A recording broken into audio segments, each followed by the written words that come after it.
திண்டுக்கல்லில் dating app மூலம் ID ஊழியரை வரவழைத்து நகை பணம் கொள்ளையடித்த 6 பேர் கொண்ட கும்பலை போலீசார் கைது செய்துள்ளனர். தேனியைச் சேர்ந்த ஐடி ஊழியர் ஒருவருக்கு டேட்டிங் ஆப் மூலம் திண்டுக்கல்லைச் சேர்ந்த கீதன் என்பவருடன் பழக்கம் ஏற்பட்டிருக்கிறது.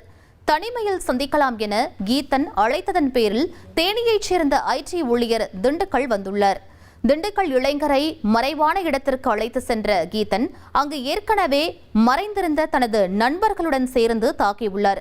மேலும் ஐடி ஊழியரிடமிருந்து ஐபோன் 2 லட்சம் ரொக்கம், தங்க செயின் என 5.5 லட்சம் ரூபாய் மதிப்புள்ள பொருட்களை பறித்து தப்பி சென்றுள்ளனர். காயமடைந்த ஐடி ஊழியர் அளித்த புகாரின் பேரில் கீதன் மற்றும் அவரது கூட்டாளிகள் 6 பேரை கைது செய்து போலீசார் சிறையில் அடைத்தனர். அவர்களிடமிருந்து கொள்ளையடிக்கப்பட்ட பொருட்களை மீட்ட போலீசார் இதுபோல செல்போன் செயலிகள் மூலம் அறிமுகமாகும் நபர்களை நம்பி தனியாக சந்திக்க செல்ல வேண்டாம் என எச்சரிக்கை விடுத்துள்ளனர்.